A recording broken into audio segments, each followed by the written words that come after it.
In this presentation, I'm going to examine the essay Black Trash by Charles Mills and the essay White Shame, Responsibilities and Moral Emotions by Daniel Haggerty. First, let's look at the essay Black Trash by Charles Mills. How do blacks fit within the social contract? There's a contrast between white and black. The flesh is white, the excreta is black. If we want to get rid of biohazardous material, we get rid of it, we dispose of it. Is this saying the same thing about blacks? They are dark, they are excreta. Do we want to dispose of them and get rid of them?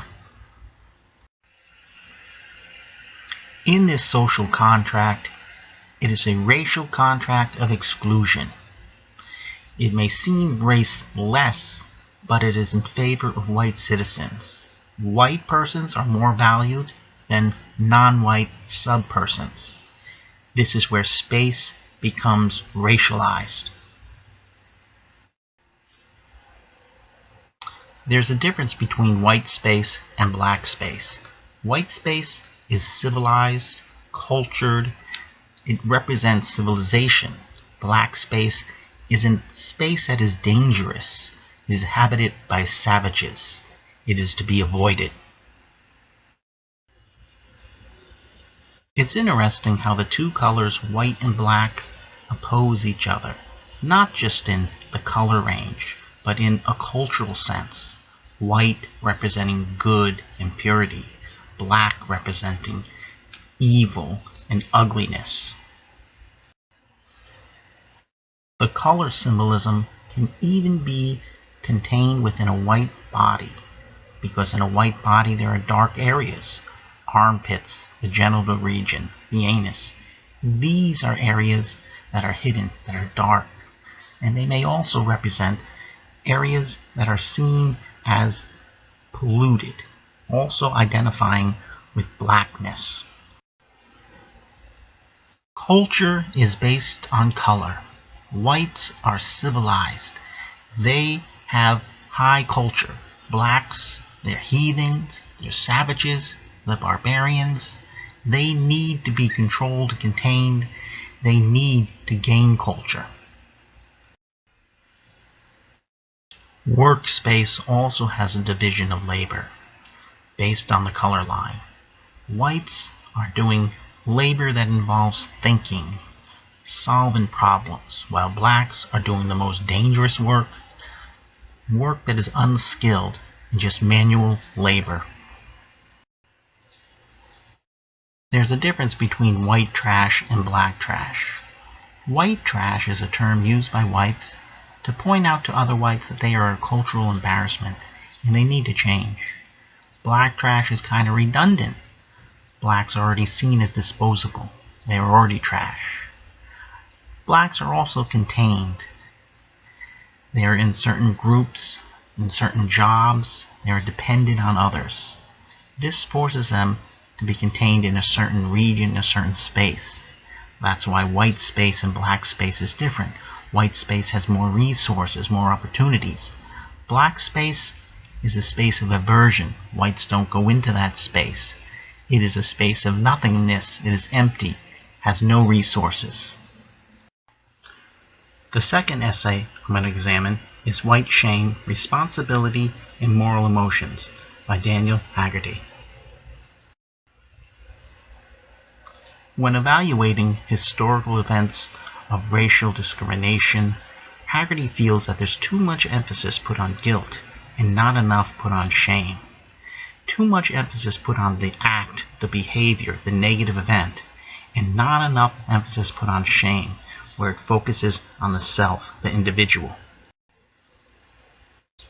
Guilt and shame seem to be used interchangeably and overlap. It's difficult to separate them. Guilt has more of an emphasis on consequences and punishment. It's narrow in scope. It deals with external rules.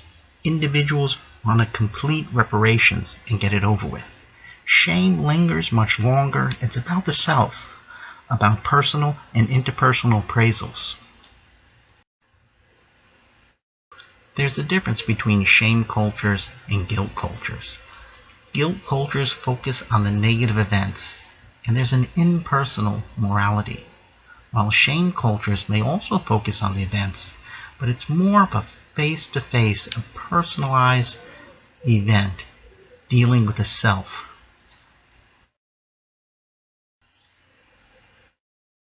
Both of these ideas are based on protection. Institutional white guilt protects whites from any reprimands, any repercussions that may show or demonstrate discrimination. Liberal white guilt is also a form of protection. People who are contemporary are protecting themselves from historical events, from any historical legacy that shows that they have benefited from any form of discrimination. What responsibility do contemporary whites have to blacks? Should the historical context of what blacks went through be taken into consideration?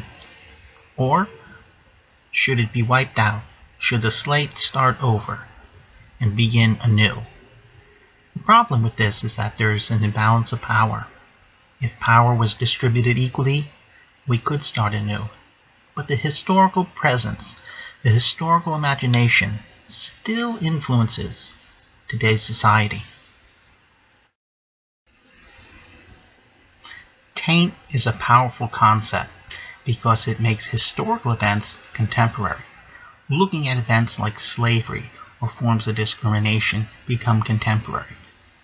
Current people may object by saying, hey, my ancestors were not involved in slavery. My ancestors had nothing to do with instituting laws against blacks. But they fail to look at that they have benefited from these issues. They have benefited from a discriminating society. Taint is also powerful in that it looks at people who do not act, not just the perpetrators, but those who remain silent, those who turn their backs are just as guilty as those who have perpetrated any form of discrimination. That's a powerful aspect because taint takes on a future issue, a future outlook on what and how people should act and behave. Now that we have examined these two essays, Black Trash by Charles Mills and White Shame by Daniel Haggerty, let's see how they combine. I think Charles Mills' most important concept is the idea of space, black space and white space. Two different entities, two different power structures, and they don't mingle or overlap. They are based on inequality and a difference in power. Haggerty's idea of shame and guilt is very interesting. He believes we should underestimate guilt and overestimate shame. I'm not convinced at this moment, and let's look at 4 case studies that will help us understand the combination of space and the idea and concept of shame and guilt. The story of Cornelius and 272 slaves that saved Georgetown University is more about shame than guilt.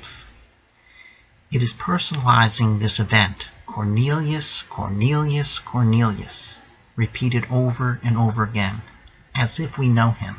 There's a self-identity that is being built up based on Cornelius. The idea of space is minimized. We understand what happened to Cornelius and the other 272 slaves. It's not mentioned. It is just known. We could use other examples that we may have thought have happened to these slaves, but we don't. We are focusing on shame. The case of Elliot Williams is much different than that of Cornelius's. We don't mention his name that much at all. What is mentioned is the atrocities that he goes through. The last 5 days of his life are in terror. They are torture. This is what is emphasized. We want to emphasize guilt over shame, mainly because this is such a recent event. It is visually documented.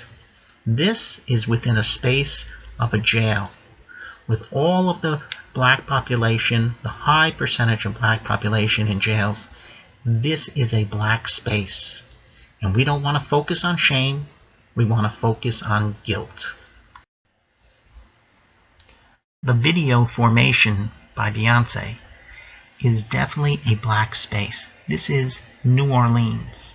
All of the individuals and characters are black. The only white characters are the police officers. This is very interesting because black space may be seen built by black people and for black people, but yet, as Mills points out, the structure of black space is definitely influenced by the organization and imbalance of power and equality by white space. Whether you are white or black, you should be allowed to enter either white or black space. You should be given the opportunity for that experience. What is interesting is that George Packer becomes perplexed that he is not accepted as someone who can criticize the black experience. Let me put this in an example. Watching Beyonce's video, she has a line where she says, if you mix a Negro with a Creole, you will get an Alabama slammer. I'm not sure what that means.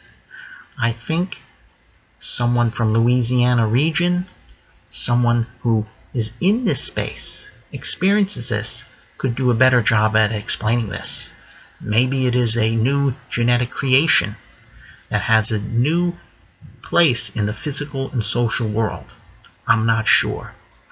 But I feel that someone who is within this space, black space, lived in this space their entire life, experienced this space, would be much better at explaining what that concept means. And would be much better explaining Beyonce's video. Though I could read, learn, and understand, I think I still would miss something because I am white. This is not a big deal. I'm not sure why George Packer gets so upset. But criticizing another race is really a last frontier of allowing acceptance between white and black. Criticizing seems to be only for members of that particular race. I hope you now understand these essays a little bit better. If there are any confusions, any questions, any comments, please let me know. Thank you.